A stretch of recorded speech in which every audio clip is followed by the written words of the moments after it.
चलिए रेस्पिरेशन का हम लोग लास्ट पार्ट पढ़ते हैं, exchange of gases in animals. Exchange of gases in animals. जब गैसेज को पढ़ने के लिए हम लोग एनिमल्स में ह्यूमन बीइंग का खासकर पढ़ना है। तो देखिए हम लोग जब सांस लेते हैं, नहीं शुरुआत हम लोग का यहाँ से होता है, ये हम लोग का नोस्ट्रिल हो गया, यहाँ से ऑक्सीजन का इन होगा, नहीं O2 यहाँ से कहाँ जाता है, ये रास्ता है, इसको कहते हैं नेसल पैसेज। क्या कहते हैं यहाँ पर, नेसल पैसेज।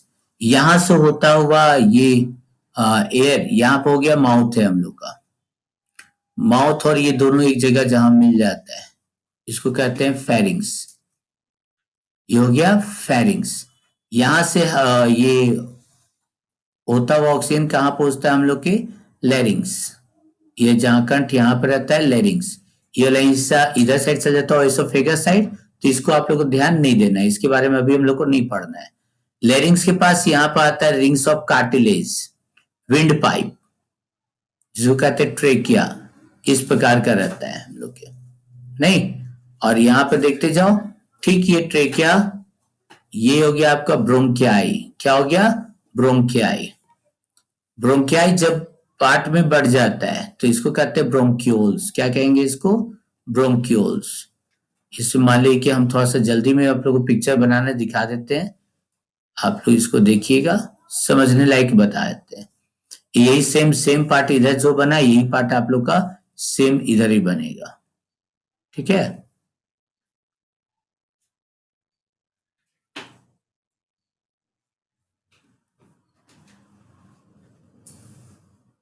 सेम पार्ट हम लोग इधर भी ले लेते हैं, इक्वल पार्ट में यहाँ कर दिया, और इसके लास्ट में ये भी ब्रांच में काफी सारा बटा हुआ रहता है। आप लोग यहाँ पर जो रहेगा बैलून टाइप का रहेगा स्ट्रक्चर, एल्वियोलर सेक, ठीक है, ये इस प्रकार का एल्वियोलर ये सब बना हुआ रहता है। तो चलो हम लोग देखेंगे, उतना ज्यादा बनाने का मेहनत हम लोग करेंगे नहीं, ये तो टाइम हम लोग का काफी ज्यादा चला जाएगा, ठीक है। एल्वियोली हो गया, बहुत सारा है तो एल्वियोली, चलिए बन गया। और ठीक ये हम लोग का यहाँ पर क्या है, लंग्स। सेम यही स्ट्रक्चर इस साइड भी रहेगा, इस साइड भी हम लोग बना देते हैं, ये हो गया हम लोग का लंग्स। जब हम लोग सांस लिए, ऑक्सीजन गया, ऑक्सीजन इस जगह से आया, नेसल पैसेज से होता हुआ फेरिंग्स के पास पहुंचा, फेरिंग्स हो गया, फेरिंग्स से लैरिंग्स पहुंचा, ये लैरिंग्स हो गया, लैरिंग्स से यहाँ विंड पाइप में पहुंचा, विंड, ये रिंग्स ऑफ कार्टिलेज है। क्या है, rings of cartilage, rings of cartilage. इसका इंपॉर्टेंस आप लोग को बता देते हैं सिंपली।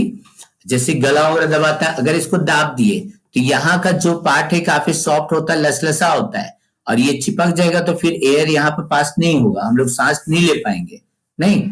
तो ये रिंग्स ऑफ कार्टिलेज क्या करता है, ये जो विंड पाइप का हिस्सा है इसको सटने आपस में नहीं देता है, सटेगा तो एयर अंदर नहीं जाएगा, हम लोग का दम घुटने लगेगा, नहीं।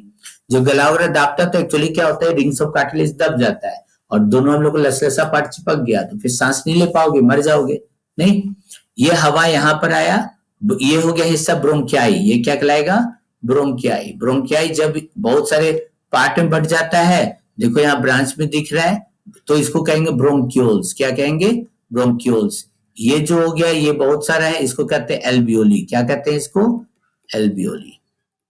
जब आप लोग, हम लोग ठीक इसके पीछे हम लोग का इंतजार कौन करते रहता है, ब्लड वेसल्स रहता है। कौन रहता है, ब्लड वेसल्स। समझा चुके हैं इससे पहले वाले वीडियो में। ये ब्लड वेसल्स डिफरेंट पार्ट्स आया रहता है, हम ब्लू से दिखा रहे हैं, ब्लू इस इंडिकेट कर रहा है कि इसमें कार्बन डाइऑक्साइड ज्यादा है। क्या है इसमें, कार्बन डाइऑक्साइड ज्यादा भरा हुआ है, डिफरेंट पार्ट्स ऑफ बॉडी से हो क्या आ रहा है, तो वहां पर से कार्बन डाइऑक्साइड लेकर आ गया।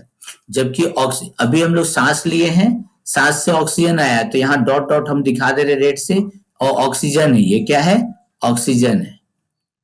ये ऑक्सीजन का कंसंट्रेशन यहाँ ज्यादा है तो ये ब्लड के साथ मिल जाएगा, और ब्लड वेसल्स के ब्लड में कार्बन डाइऑक्साइड ज्यादा है तो ये यहाँ एल्वियोली में इन कर जाएगा। बोलो एक्सचेंज ऑफ गैसेस हुआ कि नहीं हुआ, आगे समझ में आया, समझ में। तो चलिए यही है सारा प्रोसेस हम लोग का होते रहता है। अभी ब्लड वेन्स में क्या हो गया, ऑक्सीजनेटेड ब्लड आ गया, नहीं ऑक्सीजन मिल गया, तो रेड से दिखा देते हैं। अब ये डिफरेंट पार्ट्स ऑफ बॉडी में चला गया, आ गया समझ में।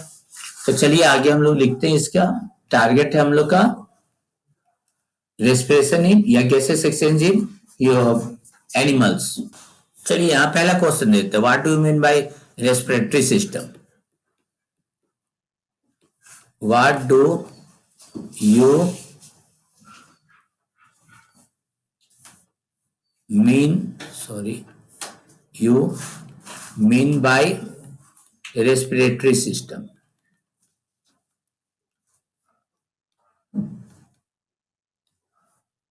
समझो क्या बोले यहाँ पे रेस्पिरेटरी सिस्टम का मतलब क्या होता है। रेस्पिरेटरी सिस्टम किसी एक ऑर्गन की मदद से नहीं होता, उसमें कई ऑर्गन इन्वॉल्व रहते हैं।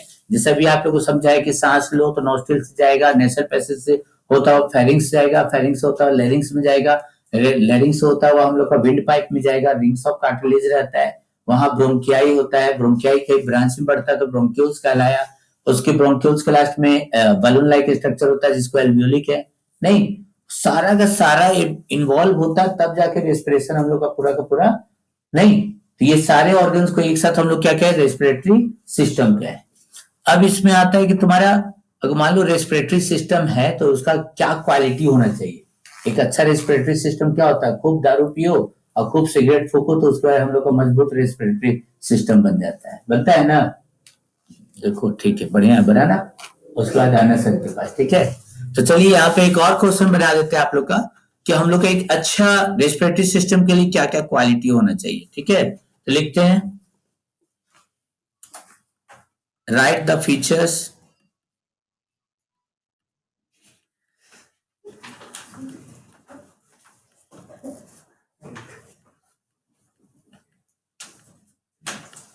बढ़िया है ना जो तुम लोग को बाय द रेस्पिरेटरी सिस्टम। कभी कभी उल्टा बोलना पड़ता है, जैसे जो करोगे ना तो उल्टा ही सब काम करते हैं, बाय द रेस्पिरेटरी सिस्टम। चलिए पहला अगर देखो हम लोग का एल्वियोली है, एल्वियोली से वो जाएगा ब्लड वेसल्स में, ब्लड वेसल से आएगा, एल्वियोली से ऑक्सीजन जाएगा ब्लड वेसल्स में, ब्लड वेसल से CO2 आएगा एल्वियोली में। अगर उन लोग का दीवार मोटा रहेगा तो क्या ये हो पाएगा। अगर हम लोग मान लो सिगरेट पी रहा है, ये सब मतलब डस्ट हो रहा है, काफी ज्यादा पॉल्यूशन आ रहा है, गैस अंदर एल्वियोली के दीवार पे जाके जम गया तो वहां तो थिक वाल हो जाएगा, थिक वाल हो जाएगा तो उसके बाद क्या हो जाएगा, मोटा दीवार होने के बाद एक्सचेंज ऑफ गैसेस नहीं हो पाएगा। तो पहला सबसे ज्यादा जरूरी है कि जो हमारा एल्वियोली है वो थोड़ा सा पतला होना चाहिए। क्या होना चाहिए, पतला होना चाहिए। बोलो समझ में आ रहा है। थिन वाल सबसे पहला, इसमें क्या हो जाएगा, थिन वाल। अगर डिफ्यूजन का प्रोसेस है, डिफ्यूजन का प्रोसेस कब अच्छा होगा, गैस को चिपकाने का जगह और सरफेस बनना चाहिए। कहने का मतलब तुम्हारा क्या हो जाएगा, मॉइस्ट सरफेस। जो एल्वियोली वाला इलाका है, एल्वियोली वाला इलाका है वो भी थोड़ा सा भींगा हुआ टाइप का होना चाहिए। नहीं कि ऑक्सीजन गया तो वहां चिपक गया, उसके बाद यहां से क्या हो जाएगा, ब्लड वेसल से वो भी थोड़ा सा चिपचिपा टाइप का होना चाहिए। नहीं, मॉइस्ट सरफेस एकदम सूखा और सूखा रहेगा। तो सूखा वाला में क्या होगा, कॉन्ट्रेक्शन और रिलैक्सेशन कम होगा।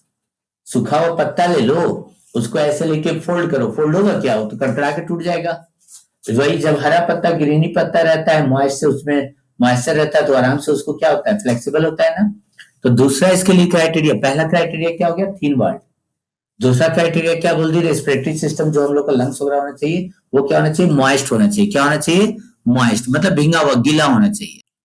और तीसरा अगर हम लोग देखिए यहाँ पर गैसेस एक्सचेंज करना है तो सिंपल देखो, कपड़ा हम लोग खींचते हैं, खींचने के बाद एक बार बिना कपड़ा को खोले हुए ऐसे ही तार पे रख दो और एक तार को फैला के रखो। बताओ जल्दी कपड़ा किस में सूखेगा, फैलाया में। क्यों, क्योंकि उसका सरफेस एरिया बढ़ गया तो गैसेस एक्सचेंज ज्यादा होगा। नहीं, गैसेस एक्सचेंज ज्यादा होगा। सिमिलरली हम लोग जब पूरा सांस लो छोड़ेंगे तो एल्वियोली वगैरह क्या होगा, पूरा फूल जाएगा, फूलेगा तो मैक्सिमम ऑक्सीजन उसके अंदर चला गया। नहीं, अब उसके बाद जब मैक्सिमम चला गया, मैक्सिमम कंसंट्रेशन हो गया तो आराम से हम लोग को ब्लड वेसल्स में जाएगा। आ रहा समझ में। तो तीसरा क्राइटेरिया में क्या बना सकते हो इसके लिए, लार्ज सरफेस एरिया। क्या बनाओगे, लार्ज है कि अब तुम्हारा ब्लड वेन्स है, ठीक, लंग्स के बाहर ब्लड वेन्स है, अब वहां पर ब्लड ज्यादा आना जाना नहीं कर रहा है, ऑक्सीजन जोड़ते नहीं है, ऑक्सीजन उतना ज्यादा जोड़ते नहीं है तो वहां एल्वियोली में आके भरा हुआ रहेगा। नहीं, अब ब्लड तुम्हारा खूब सर्कुलेशन काफी मस्त हो रहा है, एक्सरसाइज कर रहे हो, जिम जा रहे हो, खेल के आ रहे हो तो ब्लड सर्कुलेशन बहुत फास्ट है तो जल्दी जल्दी कार्बन डाइऑक्साइड लेगा, जल्दी जल्दी एक्सचेंज करेगा, ऑक्सीजन लेगा, फिर जल्दी चला जाएगा। अब सुस्त पड़े हुए घर में पूरा एकदम नींद आ रहा है, सर आज पढ़ाने लगे पूरा नींद आने लगा, नहीं तो वहां पर क्या हो जाएगा, हम लोग का गैसेस एक्सचेंज नहीं हो पाएगा। ठीक है, तो चार हम लोग क्राइटेरिया क्या क्या बोले हैं उसको लिख लिया जाए। पहला क्या बोले थे जल्दी बताइए, पहला क्या बोले? थिन वाल्ड, थिन वाल्ड होना चाहिए। दूसरा बोलो, मॉइस्ट सरफेस, भींगा हुआ थोड़ा रहेगा, गीला रहेगा, काफी बेहतर रहेगा। तीसरा बोलो, large surface area, large surface area होना चाहिए गैसेस सेक्शंस के लिए, बहुत बढ़िया। चौथा, रिच ब्लड सप्लाई, ब्लड हम लोग का जितना ज्यादा, वो सब योगा वगैरह से ही होगा, एक्सरसाइज से होगा, खेल से होगा, रिच ब्लड सप्लाई। तो ये तीन आप लोग या चार याद रखिएगा, जो कि इंपॉर्टेंट क्राइटेरिया है हम लोग रेस्पिरेटरी सिस्टम, एक अच्छा हेल्थियर रेस्पिरेटरी सिस्टम के लिए। बोले यहां तक समझ में आया तुम लोग? एक काफी इंपॉर्टेंट क्वेश्चन यहाँ पर आ रहा है, जैसे अगर बोलो ज्यादा एयर का किसको जरूरत होता है, मतलब ब्रीदिंग रेट किसमें ज्यादा रहता है, हम लोग में या मछली लोग में, एक्वेटिक एनिमल्स में? क्यों ऐसा होता है? अपने सोचो तो देख सकते हो। ऑक्सीजन का मात्रा पानी में कम होता है। नहीं, पानी जैसे एक्वेटिक एनिमल्स ऑक्सीजन कहाँ से ले रहे हैं? जो वाटर में घुला हुआ है, और वाटर में घुला हुआ ऑक्सीजन का मात्रा और तुम्हारा टेरेस्ट्रियल मतलब यहाँ पे एनवायरमेंट में जो ऑक्सीजन का मात्रा है उसके कंपेरिजन में काफी कम है। तो अब उन लोग को लेना है बहुत ज्यादा ऑक्सीजन, तो ज्यादा लेने के लिए क्या करता है? जल्दी जल्दी सांस लेता है ना, नहीं जैसे वो स्वामी बाबा रामदेव करते हैं, नहीं ज्यादा ज्यादा ऑक्सीजन लेने के लिए। नहीं, आप लोग भी ज्यादा ज्यादा ऑक्सीजन लेना हो, जब बहुत ज्यादा टेंशन हो रहा, नर्वस हो रहा हो, नहीं आंख बंद करो और थोड़ा सा तेज सांस लेके तेज सांस छोड़ो, रिलैक्सेशन हम लोग को मिलता है। तो चलिए अगला क्वेश्चन लिख लेते हैं यहाँ पर हम लोग, क्या बोले? चलिए, ऑर्गेनिज्म, इसमें आ जाएगा वाई। रीजन आप लोग खुद बता चुके हो कि वाटर ऑक्सीजन का अमाउंट वाटर में जो रहता है काफी कम रहता है as compare to the terrestrial, that's why the rate of breathing in aquatic organism is always faster than that of the terrestrial organism. ठीक है, देख लेते हैं यहाँ पर क्या आंसर समझ में आ गया सभी को। बिकॉज एक्वेटिक ऑर्गेनिज्म यूटिलाइज, क्या यूटिलाइज करते हैं बताइए भैया, कहाँ का यूटिलाइज करता है? डिजोल्व इन वाटर, पानी में जो डिजोल्व रहता है for respiration, where the amount of dissolve oxygen is fairly lower, नहीं कम रहता है किसकी कंपेरिजन में? Then the amount of oxygen in the air, that's why the rate of breathing in aquatic organism is always faster. समझ में आ गया सभी का? ठीक है, और चलिए एक और अगला लिख लीजिएगा, कौन सा है? write the different respiratory surfaces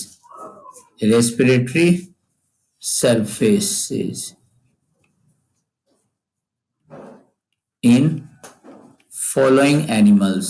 कौन कौन से एनिमल्स में क्या कौन कौन सा रेस्पिरेटरी सरफेस रहता है उसका नाम लिखना है। नंबर 1 में आपका आता है अमीबा, 2 में आता है प्लेनेरिया, 3 में आता है अर्थवर्म, 4 में आता है देखिए यहाँ क्वेश्चन बता दिए, डिफरेंट रेस्पिरेटरी सरफेसेस बताना है, नहीं जो ऑर्गन्स यहाँ पर ऑर्गेनिज्म दिया हो उसमें सबसे पहले अमीबा। अमीबा में कौन सा होता है? सेल मेम्ब्रेन, और प्लेनेरिया में भी सेल मेम्ब्रेन होता है। तो चलिए सारे एनिमल्स का यहाँ पे लिखा हुआ है, आप लोग अपने से लिख लीजिएगा, ठीक है। और एक लगता है छूट गया क्या? फीस वाला छूट गया लगता है ना। 1 2 3 4 अमीबा, प्लेनेरिया, अर्थवर्म, लीच हो गया, और इसके बाद आ गया फ्रॉग। अच्छा, 5वां नंबर फिश, फ्रॉन छूटा हुआ है। चलिए फिश में क्या होता है जल्दी बताओ, तो लोग सबको मालूम है, गिल्स। तो लिख देते हैं फिश, प्रॉन झींगा मछली, ठीक है, मुसेल एंड टेडपोल। इन सभी में क्या होता है? एक्वेटिक एनिमल जो भी रहता है गिल्स मौजूद रहता है। क्या रहता है? गिल्स। तो सारा आप लोग का हो गया कंप्लीट, देख लीजिए यहाँ पर। अमीबा में हो गया सेल मेम्ब्रेन, और प्लेनेरिया में हो गया सेल मेम्ब्रेन, अर्थवर्म लीच में हो गया मॉइस्ट स्किन, फ्रॉग में मॉइस्ट स्किन के साथ साथ इसमें लंग्स का काम करता है, और grass offer, mosquito, house fly जितना भी रहता है उसमें spherical air tubes, birds lungs, हम लोग में जितना भी टेरेस्ट्रियल एनिमल्स है उसमें कौन रहता है तुम्हारा? लंग्स। और फिश, प्रॉन, मसल्स सब में हो रहता है गिल्स। ठीक है। चलिए अब हम लोग अगला एक टारगेट रखते हैं यहाँ पर, parts and function of respiratory system देखते हैं। अभी आप लोगों को सारा हम बता दिए थे लंग्स के बारे में, ठीक है, कैसे क्या होता है। तो लिखिए parts and functions of respiratory system.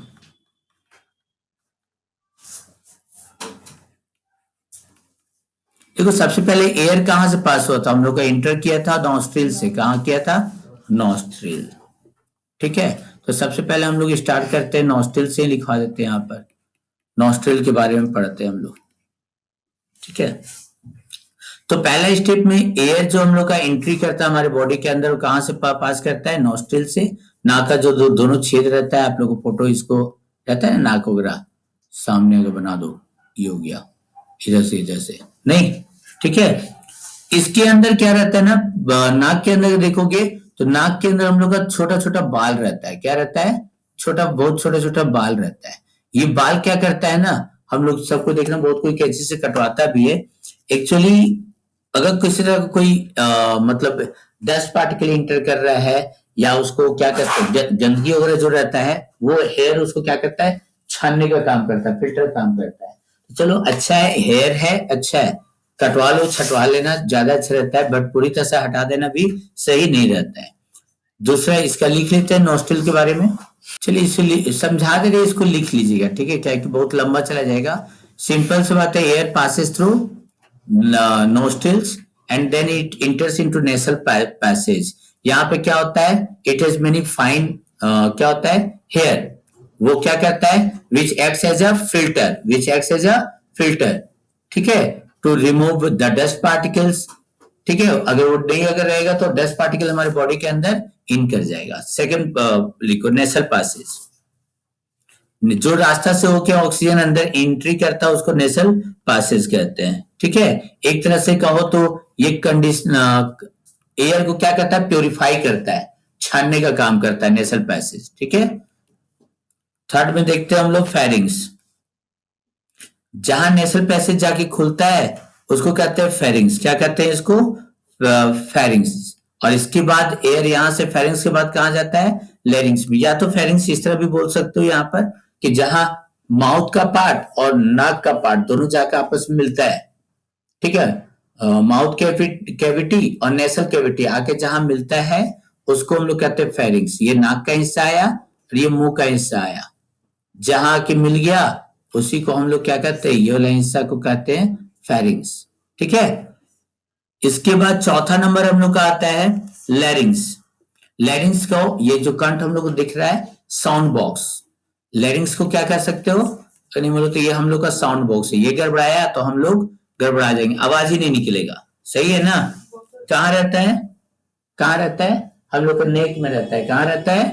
नेक में रहता है। और ये कहाँ पर रहता है? एक तरह से ट्रेकिया बताया था ना, यहाँ के बाद रहता है, ये हो गया हम लोग कंठ, कंठ के बाद यहाँ पर ट्रेकिया के सामने रहता है। कहाँ रहता है? ट्रेकिया के सामने। यहाँ पर ये ढका हुआ रहता है, फ्लिप कवर के साथ ढक ढक ढक ढक मारता है, साउंड निकलता है। ये कहाँ सिचुएटेड होता है? ट्रेकिया के सामने, ट्रेकिया के सामने मौजूद रहता है। चलिए पांचवा देखते हैं हम लोग, ट्रेकिया, जिसको हम लोग क्या कह सकते हैं? ट्रेकिया कहो, चाहे इसको विंड पाइप कहो। क्या कहो?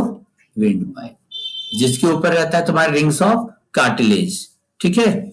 जब एयर तुम्हारा फेरिंग्स होता है, लेरिंग्स में आता है, तो ये कहां पहुंचता है? ट्रेकिया में, ठीक है। और यहां पे तुम्हारा रहता है रिंग्स ऑफ कार्टिलेज। ऐसे से भी हम बनाए थे पिक्चर ना, इस प्रकार का रिंग्स ऑफ कार्टिलेज रहता है, जो ट्रेकिया को आपस में सटने नहीं देता है। अगर ये रिंग्स ऑफ कार्टिलेज नहीं रहे तो ट्रेकिया आपस में सट जाएगा और हम लोग को सांस लेना फिर मुश्किल करेगा, ठीक है। और यहां से ट्रेकिया के बाद क्या होता है? ये आगे की ओर ब्रोंकियाई में पहुंचता है। कहां पहुंचता है? ब्रोंकियाई। तो कोई पूछेगा रिंग्स ऑफ कार्टिलेज का काम क्या है, तो बोलेंगे सर ये प्रिवेंट करता है by collapsing, prevents collapsing of trachea या विंड पाइप।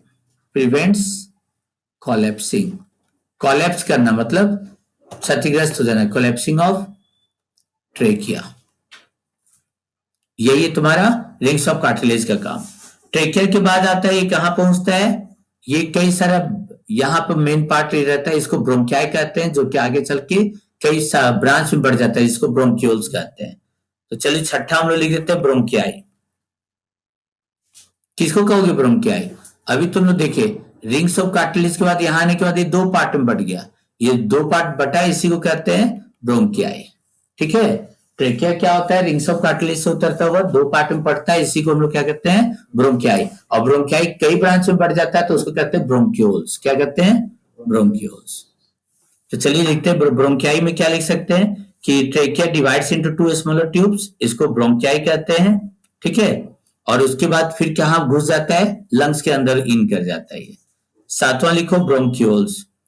ब्रोंक्यूल्स क्या हो गया? ब्रोंकियाई डिवाइड्स इनटू मेनी, क्या कहते हैं? Bronchitis subdivided into many branches, this branches is known as bronchioles. इसको क्या कहते हैं हम लोग? ब्रोंक्यूल्स कहते हैं। बता चुके थे पिक्चर में, अगर ध्यान में होगा, ये ट्रेकिया दो पार्ट में बटा तो ब्रोंकियाई बन गया, और जब ये ब्रोंकियाई कई ब्रांच में बढ़ गया तो इसको हम लोग ब्रोंक्यूल्स बोल दिए। क्या बोल दिए? ब्रोंक्यूल्स। ठीक है, और ये प्रत्येक ब्रोंक्यूल्स के लास्ट में क्या मौजूद रहता है? एक बलून लाइक स्ट्रक्चर रहता है, जिसको हम लोग क्या कह रहे थे? एल्वियोली या एल्वियोलाई, जो बोलना है बोलो, एल्वियोली। ठीक है, एल्वियोली क्या हो गया? बलून लाइक स्ट्रक्चर होता है, लंग्स के अंदर होता है, प्लस आपका ब्रोंक्यूल्स जो होता है ब्रोंक्यूल्स की एंड में मौजूद रहता है। ठीक है, और प्रत्येक ब्रोंक्यूल्स के एंड में क्या होता है? चूंकि ब्रोंक्यूल्स की संख्या ज्यादा है, ब्रोंकियाई बटा तो ब्रोंक्यूल्स, और ब्रोंक्यूल्स का संख्या बहुत ज्यादा है, और सबके लास्ट में एल्वियोली है, इसलिए हम कह सकते हैं कि ब्रोंक्यूल्स का भी संख्या ज्यादा होता है, एल्वियोली का भी संख्या ज्यादा होता है।